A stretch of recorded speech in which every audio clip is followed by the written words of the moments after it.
Dr. Promoter, Professor Hershey, could you please make your way up?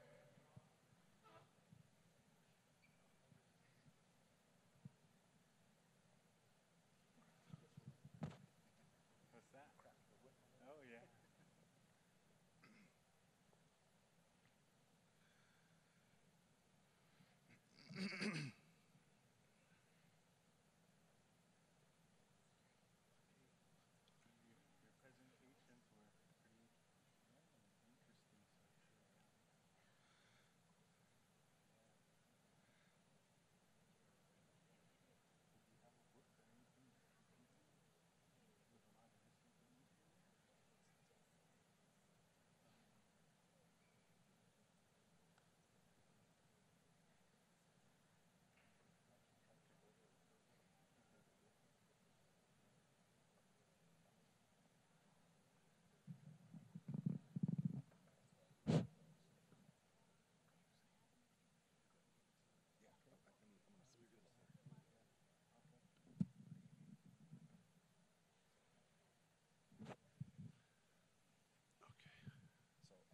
so I'm sure.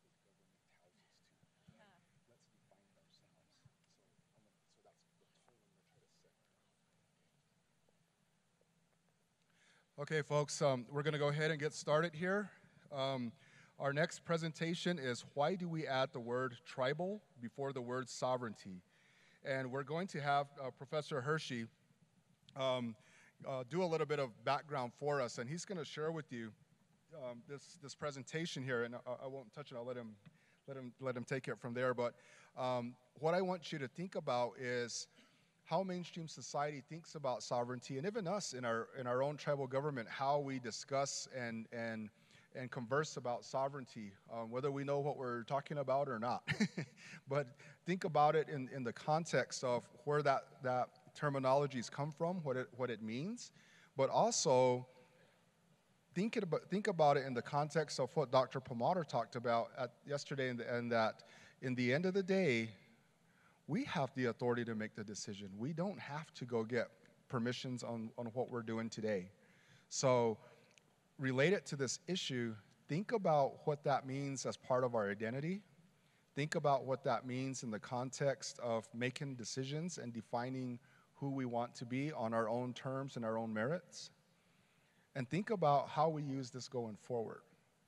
So we'll have a little conversation here, and after that, once we have this discussion, then we'll go ahead and open it up for more questions and comments that you might have. So with that.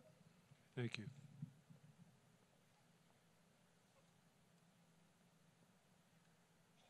Good morning, and thank you again. It's a privilege to be back with you this morning.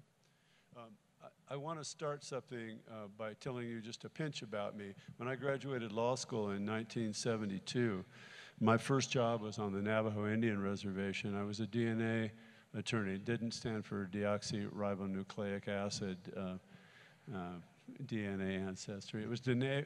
How many Dene speakers are out there? Because you're gonna laugh at me, but I'm gonna try. It took me 3 weeks to pronounce where I worked. It was like, Dene Baina, Nahelna Beakatitahe. Pretty close, anyway. And in this conversation, I just want to tell you a very short story. When I lived way back in the canyon with a 2-burner wood stove, no running water, no electricity, and loved every minute of it, and really appreciated working with the Dene people. And when I first arrived, my landlady, who was in her 70s, and she was still chopping wood and riding horses and doing everything that she did for I guess, time in memoriam with her life. And then she had a herd of goats, and the lead goat was named Skunk. And Skunk was a dark, furry beast. And I'm referring to him kind of negatively because I still have this indelible imprint that he destroyed me. And he commanded the flock of goats. And she lived real close to the road, the main highway, and the goats were there. And I lived back in about 1.5 miles back in the canyon. And she said, "Would you do me a favor, please?" And I just met this woman. And she said, "Would you do me a favor and take the goats back? There's a little pen next to your cabin." I said, I didn't want to disappoint her. I told you before, I was from Hollywood, California, and I'd never heard of goats there. And she said, "Take them back." And I said, "Okay." So I started walking them back, and they instantly took off toward the hills. And I chased them and chased them and chased them for an hour. And I came back with my head and my tail between my legs. And I said, "I'm so sorry I lost your goats." And she laughed and laughed and laughed. She said, "Don't worry, they know where to go." And so I go back to my place out in the back in the canyon, and they're in the pen all by themselves. Now, the reason I'm telling you this story is because I've been the subject of many, many jokes over the years. When I left the Navajo reservation, my friend who's Navajo, she put a Thunderbird around my neck and said, "This is to bring you luck in your whole white life." In this discussion, and Norbert brought this out to me, Norbert, you triggered this memory of me. In this discussion, don't forget that you are full of humor. And you make me laugh all the time.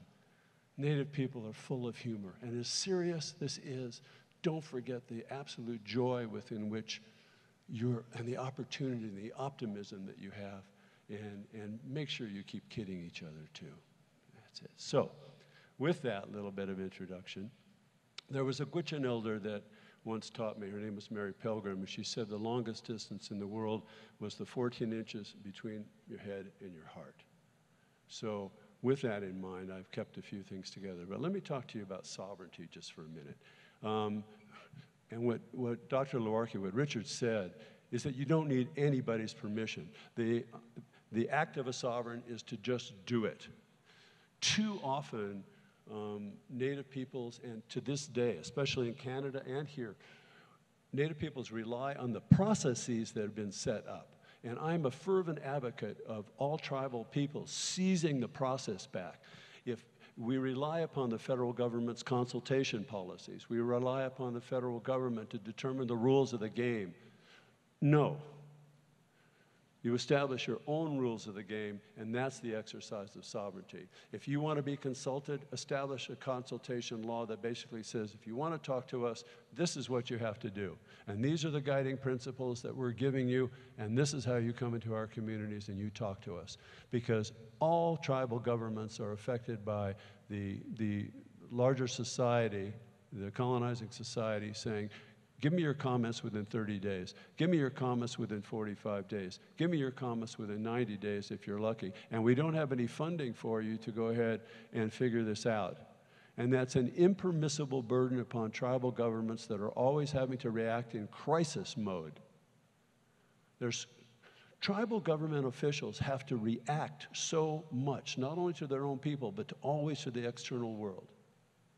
So with that bit of background, let me just tell you what tribal sovereignty is. And if we look at this as a model of inherent sovereignty, think of this as a pie. The pie is a whole bundle of rights, responsibilities, and obligations that existed prior to the imposition of colonization. Most people think that treaties granted tribal peoples rights. That is not so. Treaties took a bite out of the tribes because they were done, they took a bite out of the pie because they were done after warlike conditions and after conquest. So treaties denigrated tribal rights. Then came Congress that took away tribal rights by all of its laws. In 1885, there was a case called United States versus Kagama. I think it was 1886, perhaps. It was a case that was interpreting the Major Crimes Act of 1885. And Congress then the case said that Congress had the absolute authority over Native peoples. And they used a provision in the United States Constitution called the Indian Commerce Clause. And that's the only reference in the United States Constitution that talks about Indians. But that judge that issued the opinion, the United States Supreme Court, who wrote the opinion, said tribes have the United States government has absolute authority over tribes. That's why in the 1950s you had termination era legislation. That's why whole tribes were disbanded, because Congress dictated it so. And the exercise of sovereignty is a real juggling act. It's a juggling act between the tribal governments and the state governments, which have an executive, a legislative, and a judicial, and the United States government, which has a legislative, an executive, and a judicial branch. So the weaving of this political government-to-government relationship has always been a juggling act, and it's always been a contest against the states that are also lobbying Congress. The next big bite out of the sovereign pie is United States Supreme Court decisions. And the United States Supreme Court decisions have always denigrated and sliced away tribal jurisdiction over non-Indians, who you can control within your territory, especially on heavily allotted lands where you have checkerboard reservations, where you have tribal trust land, allotted land owned by non-Indians. Can you control how they hunt, how they fish on your lands? Can you control how they zone, what they build? These are all jurisdictional contests that have been set up. In 1978, when the United States Supreme Court ruled that tribes no longer had jurisdiction to punish non-Indian offenders on their land, in a case called Oliphant versus the Squamish tribe up in Washington, they said that if you were allowed to punish non-Indians, it would be inconsistent with your status. Inconsistent with your status. What kind of a standard is that? If the United States Supreme Court can basically say, no, you don't have control because it's inconsistent with your status. Then you have BIA regulations. It takes another bite out of the pie, right? So from inherent sovereignty and all these contests that you've had to endure with the federal government, with the state governments, with local governments, and I know there's been a policy of trying to be good neighbors. Look how you have endured. Look how you have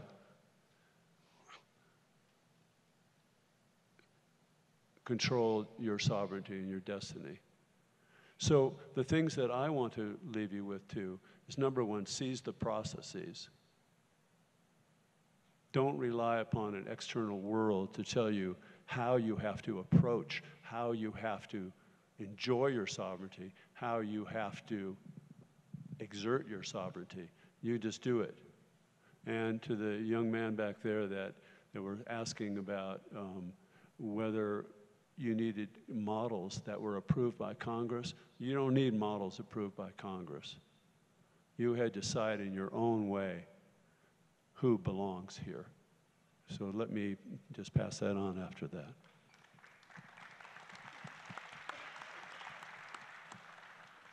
Thank you, Professor Hershey, for that information and that backdrop. We've had the opportunity, of course, as being part of the committee, to interface with Professor Hershey and had other conversations around this topic. And just as before I open up the dialogue here, I would even argue that slice that says tribal sovereignty, I would even argue that slice is smaller. And the reason I argue that is our pueblo, we have over 500,000 acres of land, but every inch of it is held in trust. We give it right back to the government. So that's why I would argue that that's smaller. The other piece is our education, BIE. We don't control that system. Our healthcare, IHS, we don't control that system. So I like I said, I argue that slice is is much more narrow. And so, in addition to that, when we allow external policy like blood quantum, those kind of things to influence how we exist, it makes it even smaller. So as we dialogue here, as I mentioned earlier, I want you to think about what Professor Hershey has laid out, the conversation that happened yesterday, and in particular to Dr. Promoter's information. And when we think about sovereignty, what is our interpretation and how do we reimagine sovereignty? What does that mean to us? In a pre-planning for this work, we had the opportunity to also sit with former Governor Johnson, and he shared with us, I think very simply but very profoundly, Mishra Anaya, she gave us our sovereignty, it's right here. And it's us to be what the Kiva leaders were talking about yesterday, responsible to it. So in that regard, I'll leave us with that piece of the conversation. And maybe let me ask Pamela if what her reaction is to Professor Hershey's presentation, and I'll ask the same of Governor to give his reaction to the presentation. Thanks for your presentation and the comments. I think the whole theme of this conference and taking back your own citizenship is probably the most profound act of sovereignty that you could engage in. And there's a lot of discussion in legal circles and academic circles and international circles about, the legal definitions of sovereignty and where it's recognized and where it isn't. But that's really just focusing on the English word and other legal systems. What I have done is tried to focus on what are the traditional concepts of sovereignty? What does it mean to us as Native nations? And it always, while there's variations, in many indigenous nations, there's no actual word for sovereignty. That in fact, the word Mi'kmaq is in fact an act of sovereignty. It's nationhood, it's about being self-determining, it's about being independent, both as individuals and as nations. And and here's the other thing that I've come to learn from Native elders is that, people talk about sovereignty as a right. We have the right to be sovereign, but that's not what sovereignty is. Sovereignty is a living thing. It's a verb. It's something that you have to assert.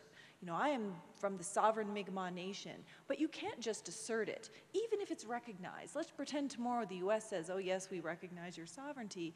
It's something that has to be lived in order to be real, and then it has to be constantly defended. We will never be in a place on this planet Earth where sovereignty is like, oh wow, this is a right and we're good and we can just sit back.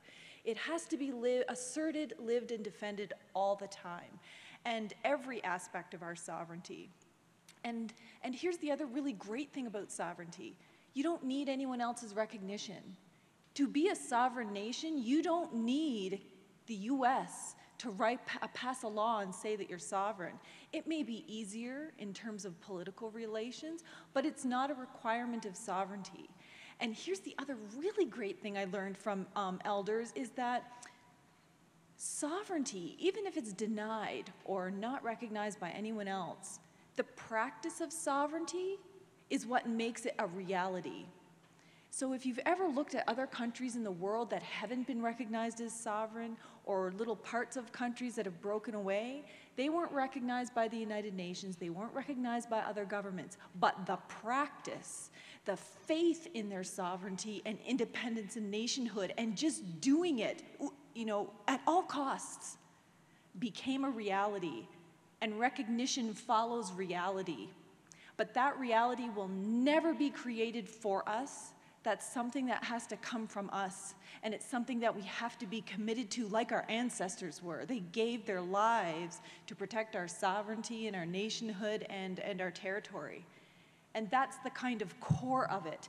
And you don't need laws and you don't need policies to talk about that. And that's why citizenship is probably the most foundational aspect of sovereignty, because we're the ones who are deciding. And even in Canada, you know, we have an Indian Act, and it's the government that says who's an Indian and who's not. The First Nations that I work with, my advice to them is just do it anyway. Do it outside of that process. And there are, the Mohawks of Ganawage do their own citizenship code, and they don't care that Canada doesn't recognize it. And guess which citizenship is what's recognized within the nation? It's the one that Ganawage asserts. Canada didn't send in an army and arrest everybody, and eventually that practice is going to become their sovereignty, and they've done that for gaming, they've done that for anything that the government has told them no. You just do it yourself, and I think that's important, and there's ways that we can talk about sovereignty with our kids that they'll understand, so that every time they walk around really proud, and every time they, you know, wear something beaded from their grandma, or every time they learn a new word in their language, there is no more powerful act of sovereignty than to continue to represent your nation.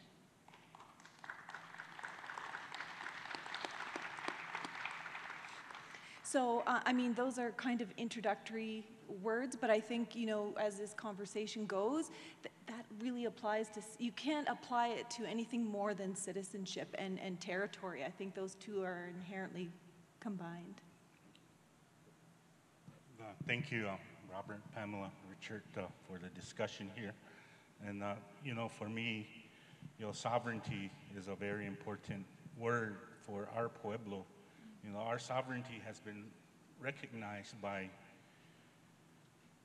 foreign governments. You know, first you have the Spanish government, and this was alluded to yesterday in yesterday's discussion about how our sovereignty is recognized by the three foreign governments, you know, being Spain, Mexico, and the United States.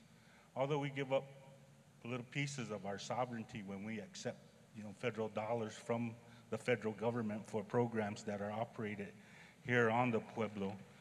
But, you know, one of the other things I also wanted to bring out was that, you know, the treaties you mentioned in your pie chart there, you know, the Pueblos are not treaty tribes, they're executive order tribes, so they're recognized differently from other Native Americans. But, you know, that is one thing that, you know, one of the ways we use to govern our folks. You know, you also mentioned about the consultation process that we use when we speak with agencies of the government and departments of the government. But for Laguna, you know, just recently we've been asking the federal agencies to come and meet with our tribal council as part of our consultation process, because that's who, you know, is in charge of our well, that's who represents our pueblo. Our pueblo people is the tribal council. It's the people that put these representatives in those positions, and those are the people that are responsible for, you know, consulting with the federal agencies on any of those upcoming issues that we talk about. And one of the other areas that, you know, the Pueblo of Laguna is concerned about is, you know, educating our legislative leaders, or our congressional leaders, and legislative leaders at the state level. Some of them don't really understand the sovereignty that the Pueblo of Laguna has. You know, one of the issues that we're currently dealing with is, you know, there's a bill introduced back in Congress, a Senate bill that, and I don't know how many of our folks are aware of this, where one of the senators has introduced a bill that will allow another tribe to basically direct Laguna to build a road within its own land, on its own lands. So that's one of the issues that we're currently dealing with, that invades or threatens the sovereignty of the Pueblo of Laguna. And we need to educate those legislators and those congressional leaders that, you know, bills that they introduce, they do impact, you know, the Pueblo of Laguna's ability to say what it does on its own land, and not allowing another tribe to dictate, you know, those types of, and that's all involving a road, and it stems from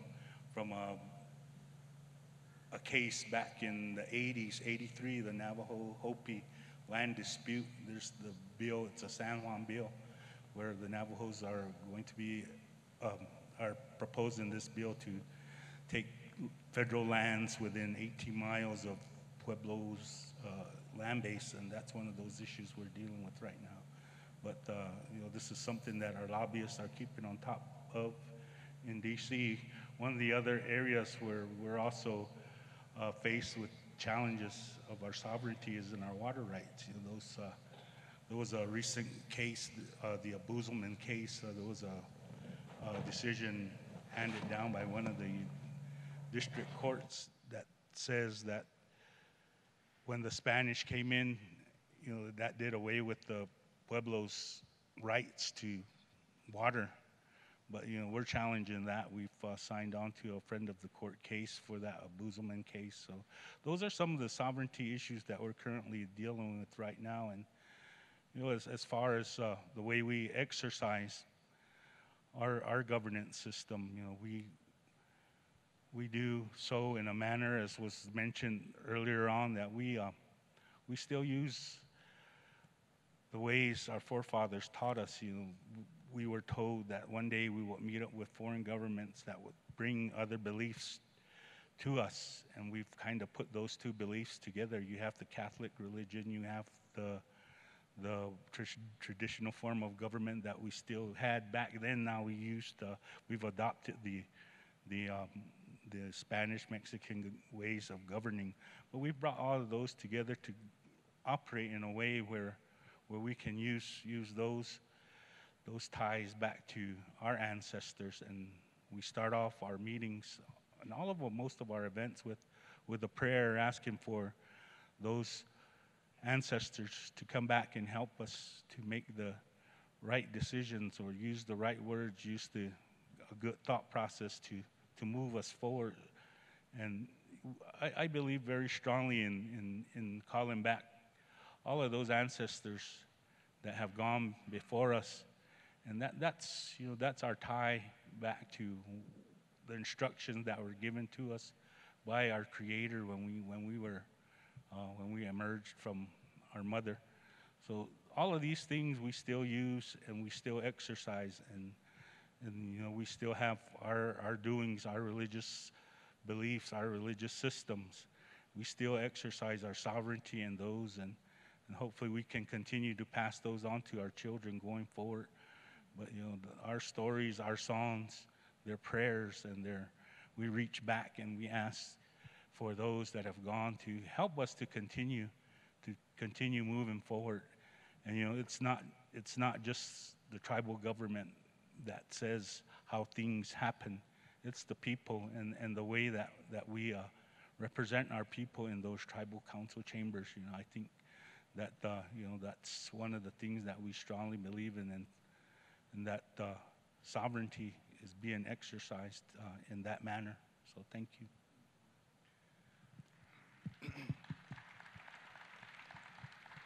Thank you, Governor. Thank you, everybody, for those comments. And I want to circle back the other way as well, because you heard the broad spectrum of where sovereignty gets applied, whether it's land, water rights, education. I mean, it's all across the board.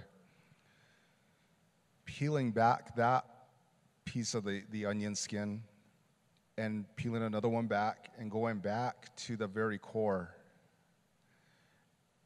The core being our original instructions. Travis Suazo and I, a few years back, worked on a project at the Indian Pueblo Cultural Center by that name, Original Instructions. And it was focused on, at creation, emergence, what were the gifts that we were given? And they were what our traditional leaders talked about yesterday. The love, respect, obedience, family, discipline. Is that wherein lies sovereignty? Is that wherein lies our strength and our power? We don't have a word that cleanly translates to sovereignty. I would look to our interpreter maybe, and maybe there is, I don't know. But I think see on the nodding heads, I think there's agreement. We don't have a word in our language that directly translates. But we have words that directly translate to love, to respect, to responsibility. That's sovereignty when you put it all together. So that being said, even though it's been hundreds or thousands of years, time immemorial from the time of creation, I think one thing stands clear. The original instructions are still known, but they're known here as every human being. So that being said, those original instructions, how do we apply that to our responsibility to each other in the context of belonging?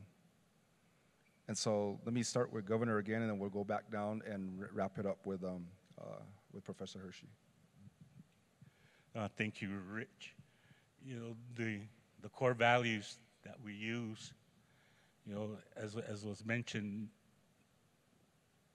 where it starts is in the homes, around the dinner table, as was mentioned. That's where it should be taught.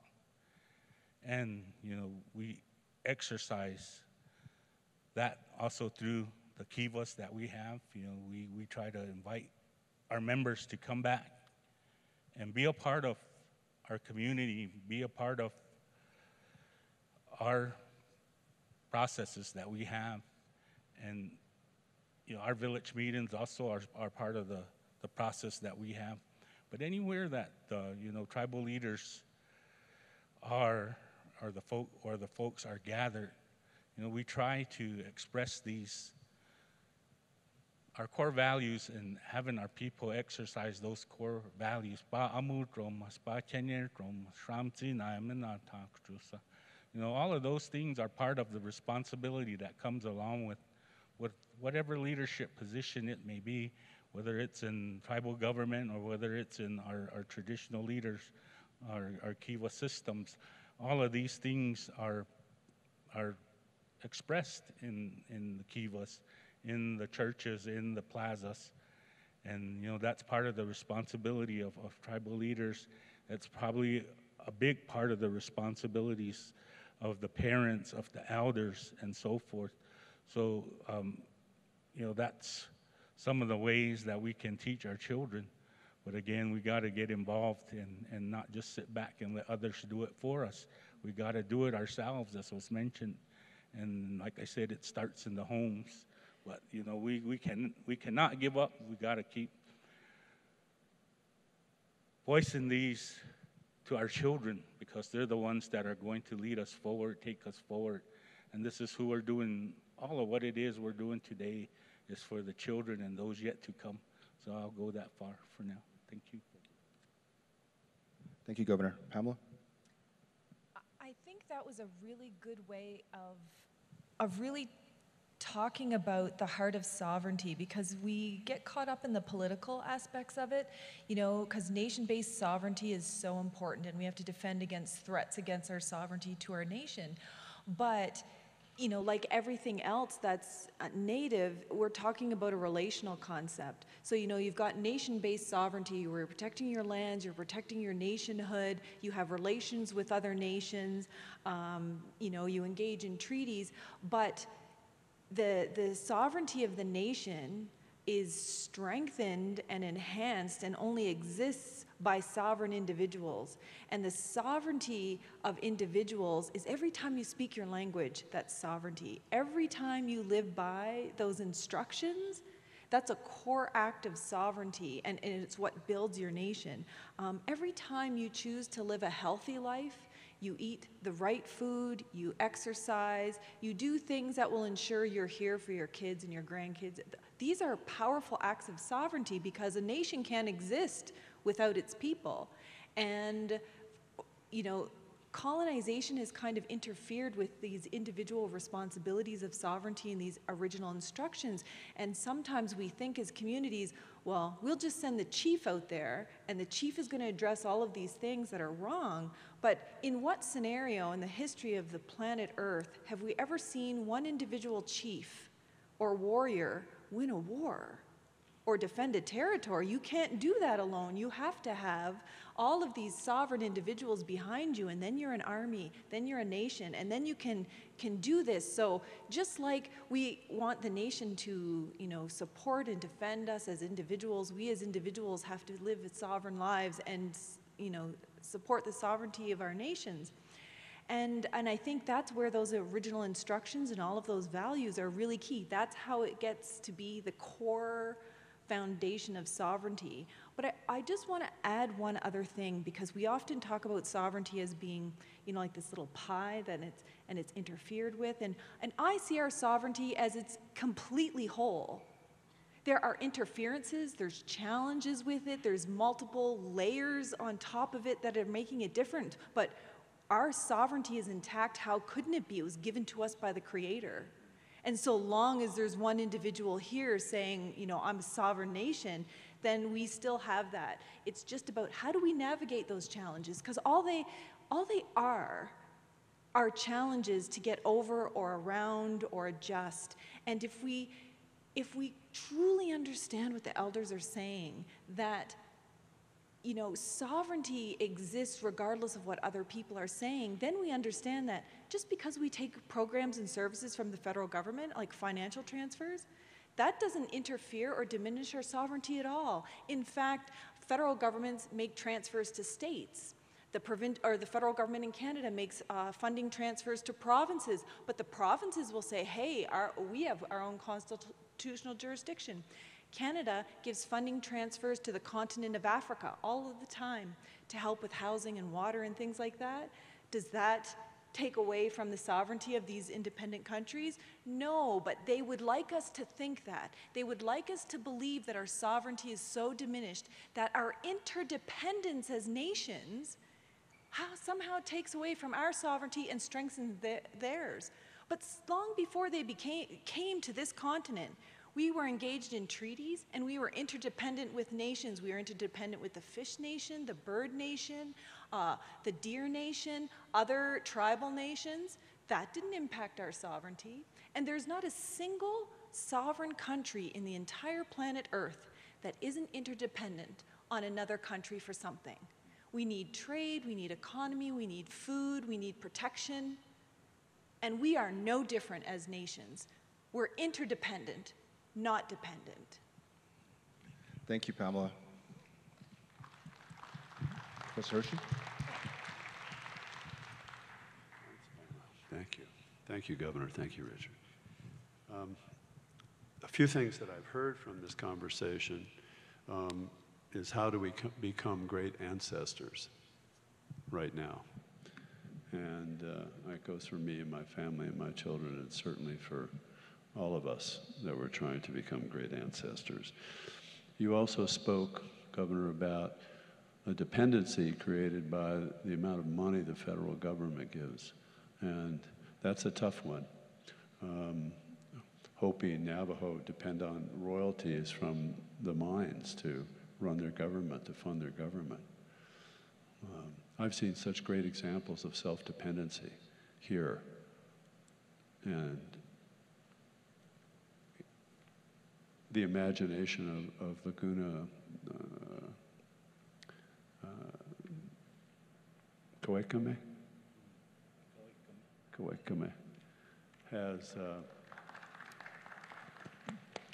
has really inspired me, as have everybody that I've met, and certainly Dr. Luarkie has been just a great mentor. Ron, for you, another case I was thinking of, and an exercise of sovereignty, is the Jemez Pueblo case, the Valles Caldera, insisting that its Aboriginal title was never extinguished. And that case has survived a motion to dismiss by the government in the 10th Circuit Court of Appeals, and that's going on now. It survived motion for summary judgment. That's an active assertion that the Indian Claims Commission Act of 1946. By the way, the reason that 1946 is such an important date for the Indian Claims Commission Act, what else was going on in 1946? Well, the Nuremberg trials in Germany were going on.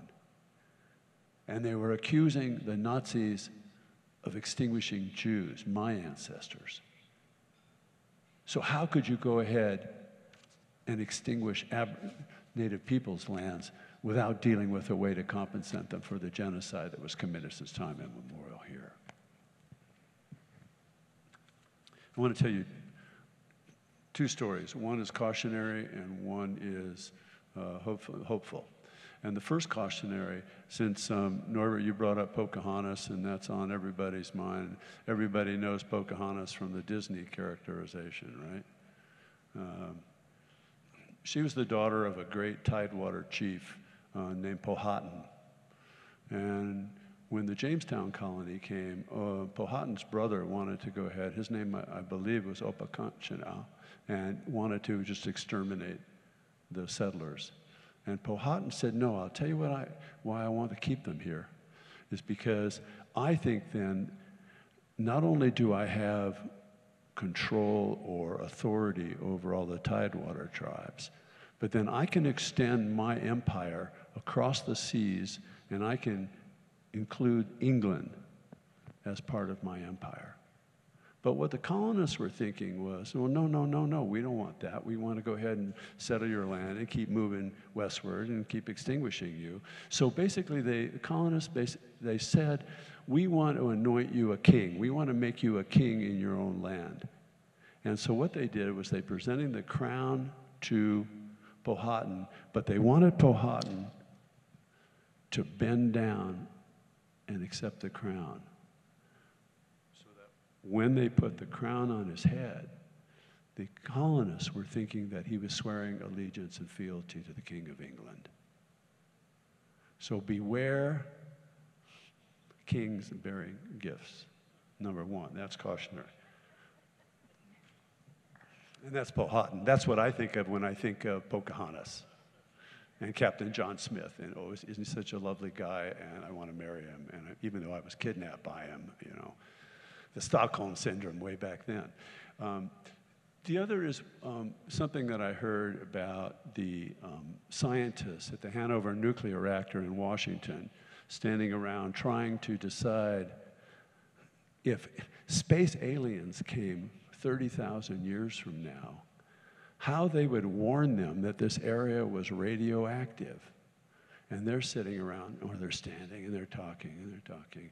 And this group of Yakima Indians over here, they're listening, and they're laughing, and the scientists, so what's so funny? We're trying to tell and warn off the space aliens 30,000 years from now. And the Yakima say, don't worry, we'll tell them. We'll be here. So you're not going anywhere, all right? And that's what I have to say. And in Navajo, yeah, thank you. Thank you, Robert.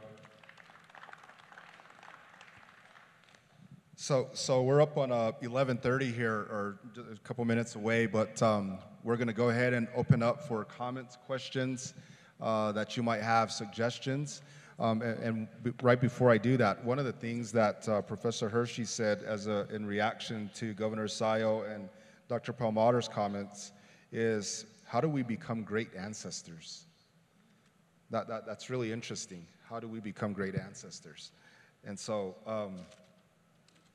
you know, I would encourage that we think about that as well, you know, when we're maybe framing our questions or just thinking about this whole idea of sovereignty. What will your grandchildren or your great-grandchildren or your great-great-great-grandchildren say about you when we're all no longer here? So with that being said, questions, comments, thoughts? There's one over here on the side. And by the way, folks, just so that you know what's going on, I was trying to be efficient this morning and telling them to each take a microphone so they could put one person on the other side of the room. But the live stream that's happening, they're also filming the individual speaking. So one of them is carrying the camera to film the individual that's speaking and of course, the microphone. So that's why we're doing it that way. So you can bear with us.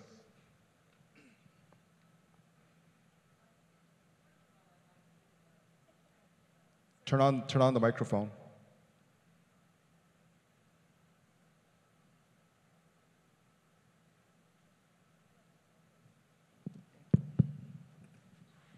First, I'd like to thank Pamela for her statement that has been made by, I don't know how many people, but over time, and true and impressive.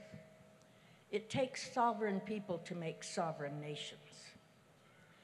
And I've been in my business of social work for over half a century, so I've dealt with lots of different kinds of human conditions and situations and so forth, where people felt that they had no power, period, at all.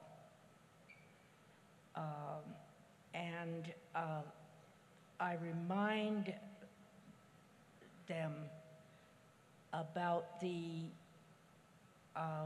reality and the importance of the recognition of their agency and their individual agency. And this is not to be conflicted with group think or anything like that, and as Indians are often described, we're all one, we all think alike, we all do this. As Vine Deloria says, everybody knows what we are, what we look like, what we do, so forth and so on. But I like to remind people that in some tribal belief systems, it is maintained that the child in utero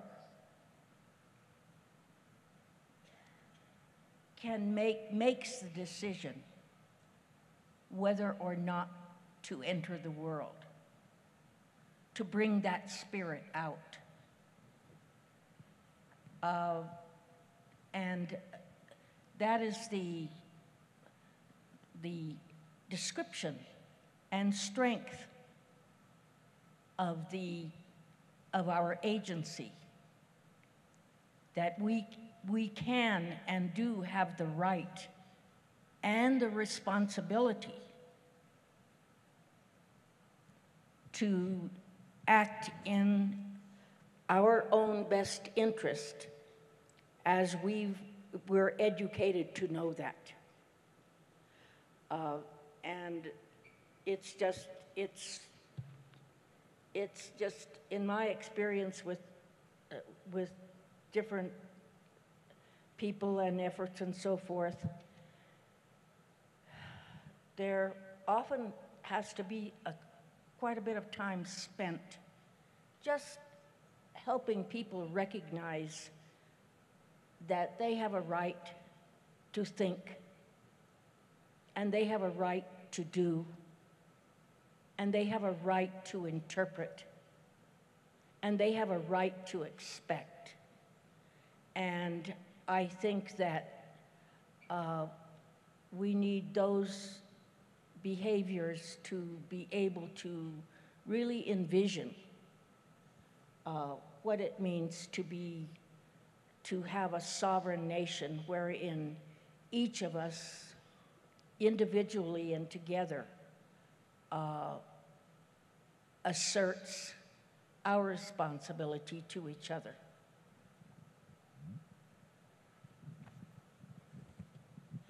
Thank you, Evelyn. Are there any other questions, comments? Well, there's some up here. Oops. Okay. We have one back here, and then there's another one over here. Sorry, the light is tough to see out there.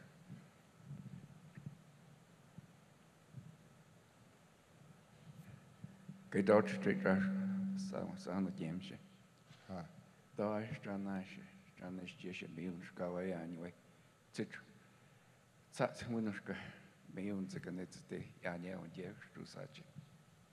It go out open name where Hanime Katzani, you Jarskum, minutes ago, Jazatskua, iti kaich to get up udran to ziwatiawan shizeni.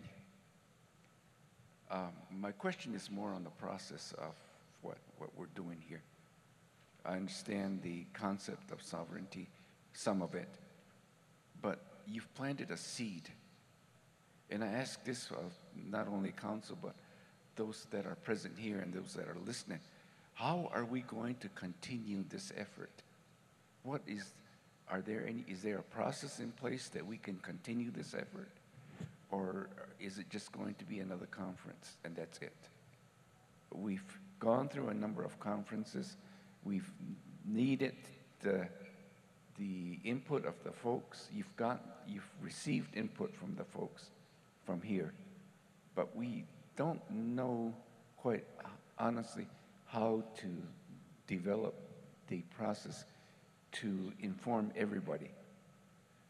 Is there a document? Can there be a document generated on the process of how we go forward from this? And I understand the whole business of sovereign thought, and it seems to me that it's going to need to develop. If we're going to be self-sufficient, if we're going to be sovereign, we need to develop a whole system of economics, laws, customs, traditions, mores, or whatever you call it, to determine that we are our own people. And I think that's going to be the hardest project that we've ever worked on. So I continue to ask council how you've planted a seed. How are we going to continue to nurture that plant that's growing now? You planted that seed in our minds, and our folks aren't going to forget that. Please, whatever you do, let us know how you can continue to this effort. Thank you.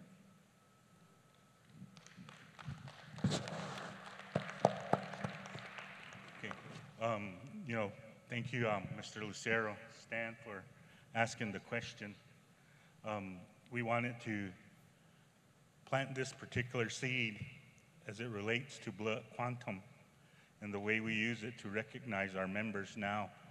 As I mentioned yesterday, that this is not new. It's been talked about ever since I went into tribal council in the 1997 was my first year. I remember this being mentioned by the enrollment committee at that time, that the Pueblo was going to need to do something about the way it recognizes its members.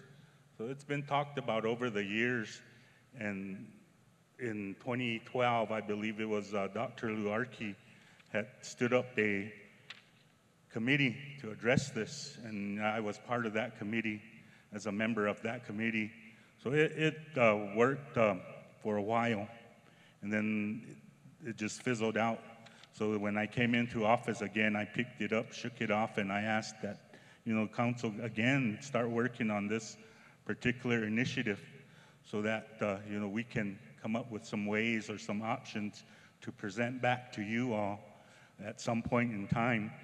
And the committee has brought us to this point this far. So as it relates to going forward with this, there's still going to be other meetings that are going to be held in the villages for additional input. So the outcome will be, hopefully, this will be put on a referendum for the people to vote on whatever is created, whatever options are accepted and approved by the villages. So that's for this particular option, or this particular area, this particular initiative, that's what I'm hoping will happen.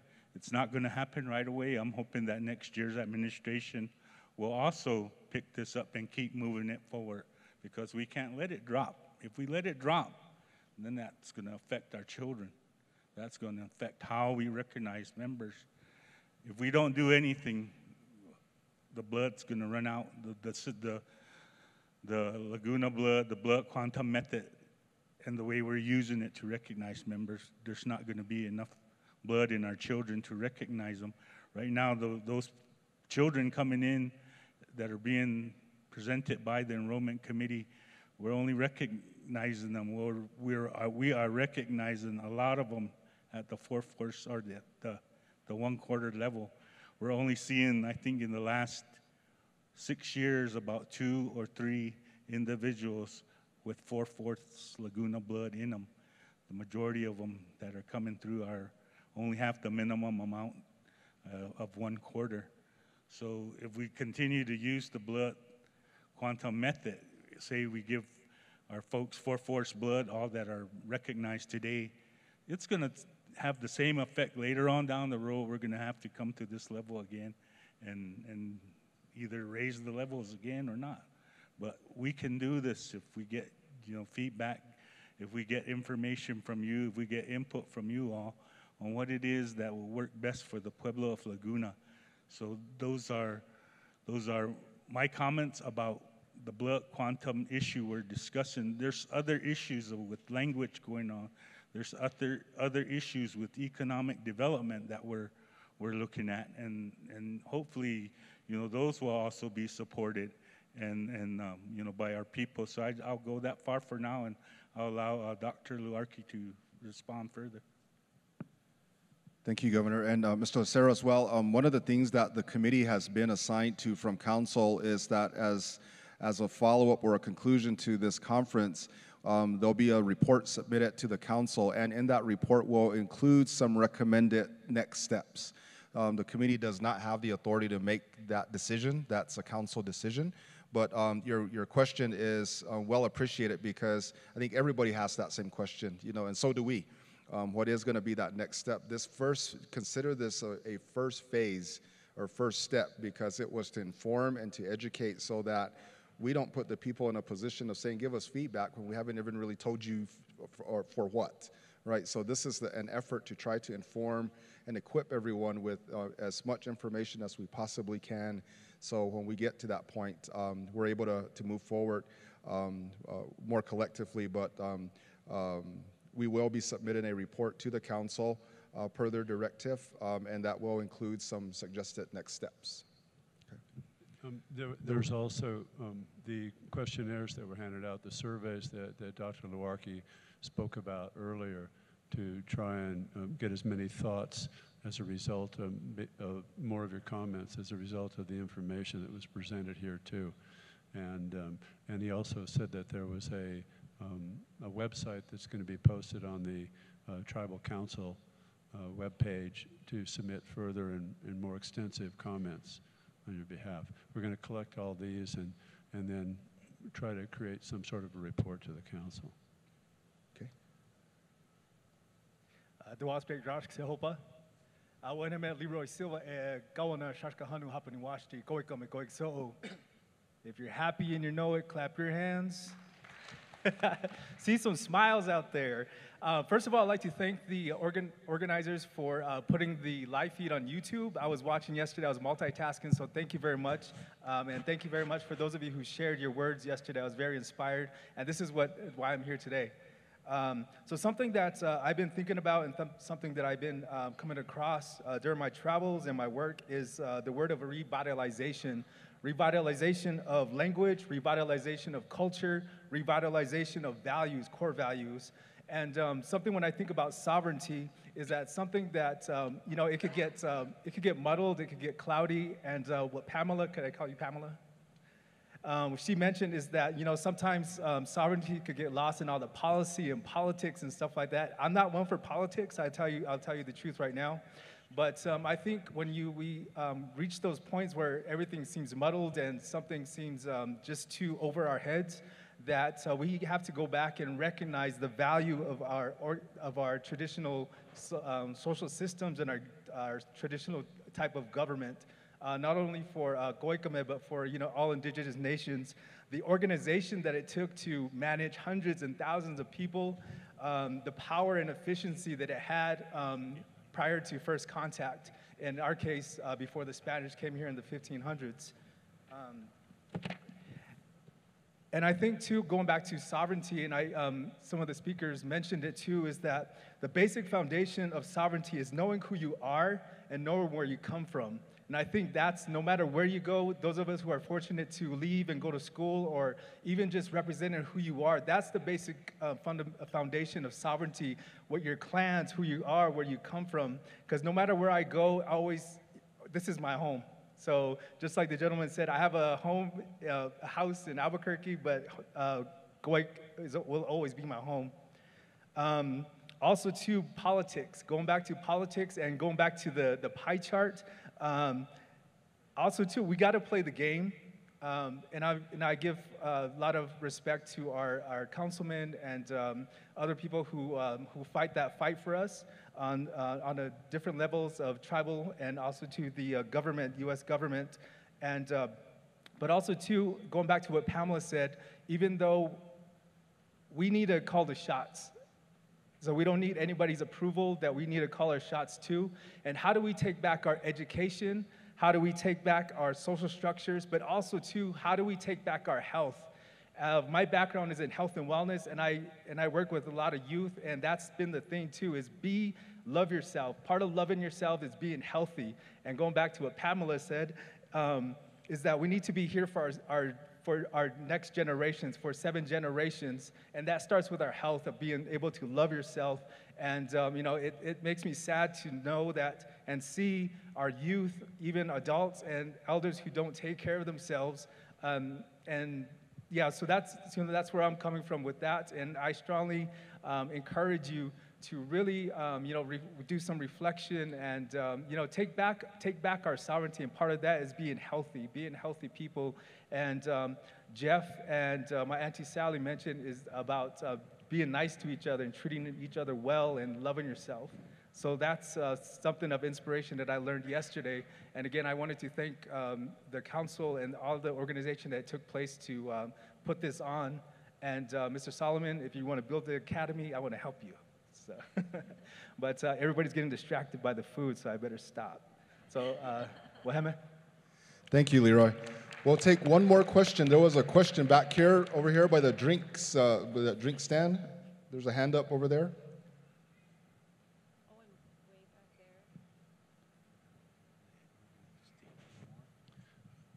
Before that question comes, I want to reiterate Pamela here. Not only is she a fierce advocate, an attorney, a law professor, she's a mother, and she's mother to 6 people. And I want to thank all the women that are here, because this is an astounding person here. And thank you. We need more women to. Thank you. Do I have to? Good morning. My name is Therese Saraceno, and I am an enrolled tribal member with a home in Parahi. And I just asked if I couldn't, I'm getting distracted by the filming, but anyway, I asked if I couldn't be filmed, but I guess I have to. But anyway, I want to thank and commend all of you for putting this conference on and laying the foundation for the tribe and what the charge is, or what is, where we're going with this. And I think for me, sovereignty and all the history and all that, to me, that's a no-brainer. It's happened. We know what sovereignty is. We know we can do this by ourselves and on our own. But for me, it breaks down to just 3, 4, 5 elements. And I think you already established that we don't want to be eradicated. I think that's a no-brainer. We all want to have our Laguna way of life here, you know, for forever, for a long time to come. And so I think we all would agree on that. The second thing is identity, and I think we've heard some stories, and I too share, you know, some of the same stories with Rich and with Ron.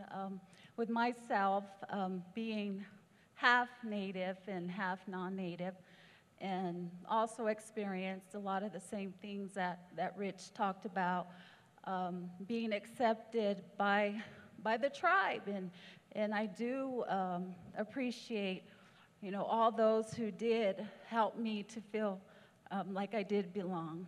And our grandmothers, our teachers, our families. And so with that, I think that's the second thing that comes to mind is, identity, making sure that our children and that the future can identify with who we are as Laguna people. And I share a story about my daughter who maybe just a few weeks ago, she travels a lot and has done a lot in Native country, has friends throughout the United States. And one thing she did tell me, we were at the 40 Under 40 Awards, and we were leaving, and what she told me was, "Thank you, Mom. You and Dad helped me to identify with what it means to be Laguna and Native." And because she said a lot of these other natives here don't know what that is.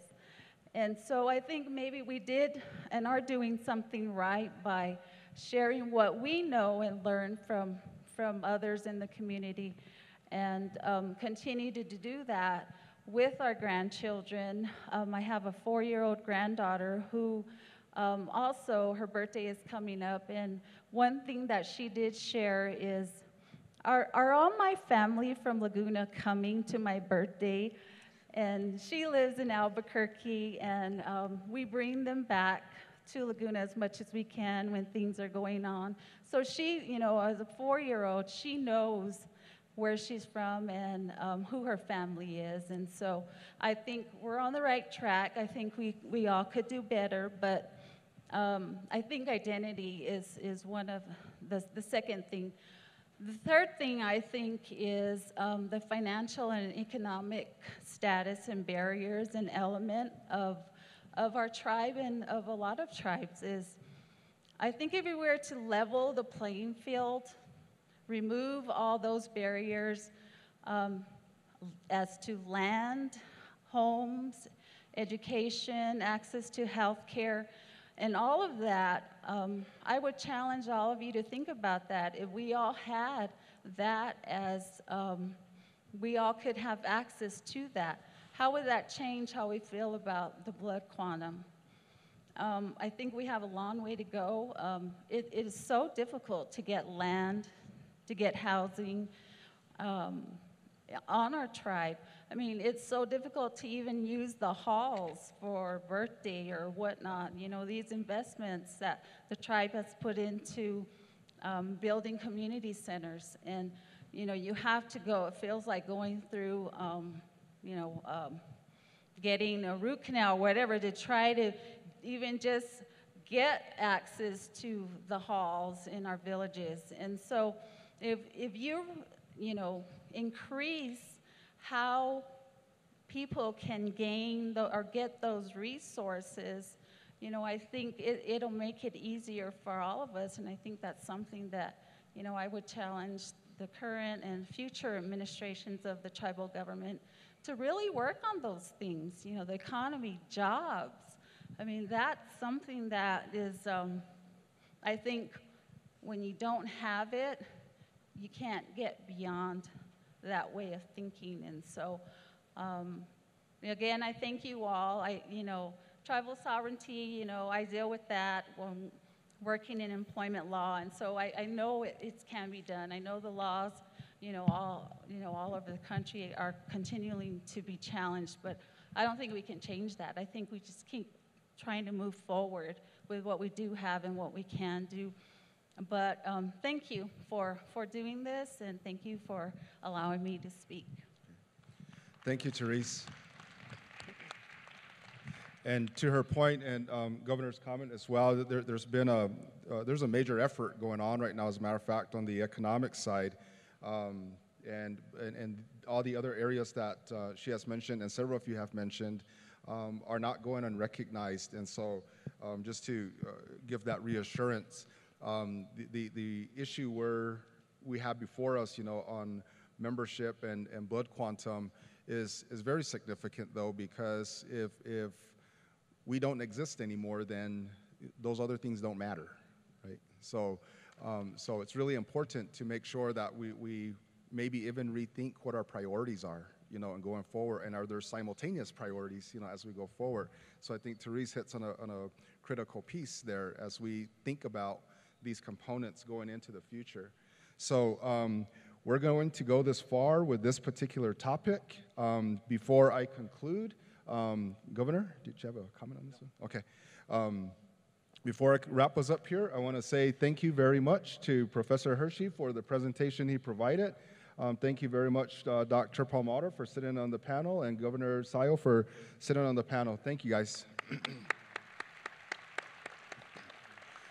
So that being said, we're up on the lunch hour here. Let's go ahead and break for lunch. And looks like the food is all ready, so go ahead and take your break, get some food, and we'll reconvene here shortly. So, and we'll start the presentation with David. I don't see David. Where is David? Oh, there he is. Okay. He'll be making the next presentation at lunch.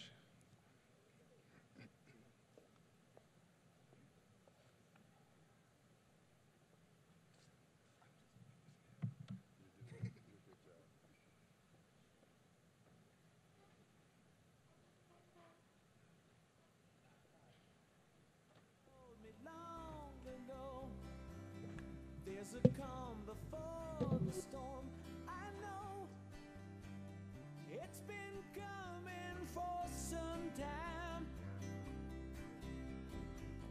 When it's over, so they say,